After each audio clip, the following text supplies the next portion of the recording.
Hello dears, എല്ലാവർക്കും പവിത്രം പുത്തൻ എപ്പിസോഡിന്റെ വിശേഷങ്ങളിലേക്ക് സ്വാഗതം. അപ്പൊ ഇന്നത്തെ ആ എപ്പിസോഡിൽ നമ്മുടെ വേദ നമ്മുടെ വിക്രത്തിന് വന്ന് പറയുന്നുണ്ട്, വിക്രത്തിനോട് പറയുന്നുണ്ട്, വിക്രം സ്വന്തം ആവശ്യത്തിന് എന്തായാലും ആ വളയെടുക്കില്ലെന്ന് എനിക്കറിയാം. അങ്ങനെയാണെങ്കിൽ വിക്രം ആ രണ്ട് വളയും എടുത്താനേ, പോരാത്തന്നെ എന്റെ വീട്ടുകാർ തന്ന 10 ലക്ഷം രൂപയും വിക്രം എടുത്താനേ എന്നൊക്കെ പറഞ്ഞ് നമ്മുടെ വേദ ഇങ്ങനെ പറയുന്നുണ്ട്. ഇത്ര പറയുന്ന എന്തോ നല്ലൊരു ആവശ്യത്തിനാണ് വിക്രം അത് എടുത്തതെന്ന് എനിക്ക് മനസ്സിലായി. പക്ഷെ അതിനോട് തുറന്നു പറഞ്ഞിരുന്നെങ്കിൽ ഞാനും കൂടി അതിൽ ഇൻവോൾവ് ആയി സഹായിക്കുമായിരുന്നല്ലോ പറഞ്ഞ നമ്മുടെ വേദ നമ്മുടെ വിക്രത്തിനെ ആശ്വസിപ്പിച്ചിട്ട് പോവുക കേട്ടോ.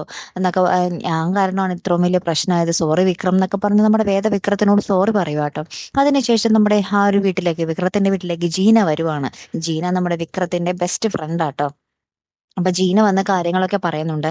എൻ്റെ അമ്മ ഹോസ്പിറ്റലിലായിരുന്നു, ക്യാൻസർ ആണ്, ഇങ്ങനെ സർജറി പറഞ്ഞിരുന്നു, എത്രയും പെട്ടെന്ന് ചെയ്യണം, അത് പണം അടച്ചില്ലെങ്കിൽ സർജറി വൈകും എന്നൊക്കെ പറഞ്ഞപ്പോൾ എനിക്ക് ആ ഒരു പെട്ടെന്ന് പൈസ ഒപ്പിക്കാൻ സാധിച്ചില്ല. അപ്പൊ വിക്രത്തിനെയാണ് ഞാൻ വിളിച്ചത്. അപ്പൊ വിക്രം വേഗം തന്നെ ഈ ഒരു വള എൻ്റെ കയ്യിൽ കൊണ്ടുവന്ന് തരുവായിരുന്നു എന്നൊക്കെ പറഞ്ഞ് ആ ഒരു വേദയുടെ വള ഇങ്ങനെ കാണിക്കുന്നുണ്ട്. അപ്പൊ തന്നെ എല്ലാവരും ഇങ്ങനെ ഞെട്ടി നിൽക്കുക കേട്ടോ. അപ്പോൾ നമ്മുടെ ജീന പറയുന്നുണ്ട്, വൈകുന്നേരം തന്നെ എനിക്ക് പൈസ ഒപ്പിക്കാൻ സാധിച്ചു, അതുകൊണ്ട് ഞാൻ രാവിലെ തന്നെ ഇത് പണയം വെച്ചിരുന്ന് എടുപ്പിച്ചിട്ട് ഇപ്പൊ ഞാൻ ഇങ്ങോട്ട് കൊണ്ടുവരുവാന്ന് പറഞ്ഞിട്ടോ. അപ്പൊ തന്നെ എല്ലാവരും ഇങ്ങനെ ആകപ്പാടെ സങ്കടപ്പെട്ട് നിൽക്കുക. നമ്മുടെ അമ്മയൊക്കെ വിക്രത്തിനെ എന്തോരം കുറ്റപ്പെടുത്തിയതാ താൻ. അപ്പൊ വേദയും ഇങ്ങനെ ഇതിനു വേണ്ടിയായിരുന്നോ എന്നുള്ള രീതിയിൽ ഇങ്ങനെ ഭയങ്കരമായിട്ട് സങ്കടപ്പെട്ട് നിൽക്കുക കേട്ടോ.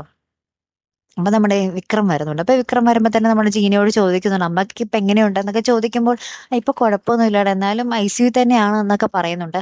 അപ്പൊ വിക്രത്തിന് തിരിച്ച് ഈ ജീന ഈ വള കൊടുക്കുമ്പോൾ നമ്മുടെ വിക്രം പറയും, അത് വേദയ്ക്ക് കൊടുത്തേക്ക്, വേദയുടെ വളയാണ്, വേദയോടാണ് ഈ നന്ദിയൊക്കെ പറയേണ്ടത്, വേദ കാരണമാണ് ഇതൊക്കെ നടന്നതെന്ന് പറയുന്നുണ്ട്. അപ്പൊ വേദയ്ക്ക് ഈ വള നമ്മുടെ ജീന കൊടുക്കുമ്പോൾ വേദ പറയും, ഇല്ല കയ്യിൽ വെച്ചോളൂ, ഇനിയും ആവശ്യങ്ങൾ വരുമല്ലോ എന്നൊക്കെ പറയുന്നുണ്ട്. അപ്പൊ ജീന പറയുന്നുണ്ട്, വേണ്ട, ഈ പറഞ്ഞ നല്ല മനസ്സിന് നന്ദി എന്നൊക്കെ പറഞ്ഞിട്ട് പറയോട്ടെ. എന്നിട്ട് ജീന ഒരു കാര്യം കൂടി പറയുന്നുണ്ട്, രാധയാണ് വേദനെ പറ്റി എന്നോട് പറഞ്ഞത്. എനിക്ക് ആദ്യം കേട്ടപ്പോൾ ദേഷ്യമായിരുന്നു വേദയോട്, രാധയുടെ സ്ഥാനമാണല്ലോ വേദ തട്ടിയെടുത്തത്. പക്ഷെ ഇപ്പോൾ എനിക്ക് മനസ്സിലായി, വിക്രത്തിന്റെ ജീവിതത്തിൽ വരാൻ ഏറ്റവും യോഗ്യത വേദയ്ക്ക് തന്നെയാണെന്ന്. എനിക്കിപ്പോ ഭയങ്കര സന്തോഷമായി എന്നൊക്കെ പറഞ്ഞ് ആ ജീന ആ വേദയെ വളയിപ്പിച്ചിട്ട് പോകുക കേട്ടോ. എന്നിട്ട് ചീന പോകും വഴി നമ്മുടെ മാഷിനോടും പറയുന്നുണ്ട്, ആരെയും ഒന്നും അറിയാതെ വിധിക്കരുത് മാഷെന്നും പറയുന്നുണ്ട് കേട്ടോ. ശേഷം നമ്മുടെ വിക്രത്തിന്റെ മുറിയിലേക്ക് നമ്മുടെ വേദ വരുമ്പോൾ ഇങ്ങനെ വിക്രം ഭയങ്കര സോഫ്റ്റ് ആയിട്ട് ഇരിക്കു, വേദ എനിക്ക് കുറച്ച് സംസാരിക്കാനുണ്ടെന്ന് പറയുന്നുണ്ട്.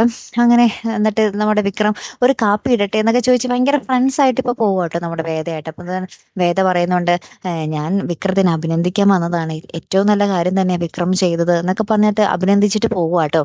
അപ്പൊ തന്നെ നമ്മുടെ വിക്രം പറയുന്നുണ്ട്, എനിക്ക് ഒരു കാര്യം കൂടി പറയാനുണ്ട്, വേദ ഒരു നിമിഷം ഇവിടെ ഇരിക്കൂ എന്ന് പറയുന്ന ഒരു രംഗത്തിലായിട്ട് നമുക്ക് ഇന്നത്തെ ഒരു എപ്പിസോഡ് അവസാനിക്കുന്നത്. അപ്പൊ നമ്മുടെ വിക്രത്തിന് വേദയോട് പറയാനുള്ളത് എന്തായിരിക്കും അല്ലെ? അപ്പൊ ഇനി നമ്മുടെ വിക്രത്തിന് ആ ഒരു വേദയോടുള്ള ഒരു ഇഷ്ടം തോന്നി തുടങ്ങിയോ അല്ലെ പ്രേക്ഷകരെ? എന്താണ് നമുക്ക് ഭയങ്കര സന്തോഷം അല്ലെ? എന്തായാലും അങ്ങനെ തന്നെ ആവട്ടെ. അപ്പൊ എന്തായാലും കാത്തിരുന്ന് തന്നെ കാണും. അപ്പൊ ഇതുപോലെ പ്രൊമോ റിവ്യൂസിനും എപ്പിസോഡ് റിവ്യൂസിനും ഒക്കെ നിങ്ങൾ മറക്കാതെ ചാനൽ സബ്സ്ക്രൈബ് ചെയ്യുക. അടുത്തൊരു വീഡിയോയുമായി വരുന്നത് വരയ്ക്കും ഗുഡ് ബൈ.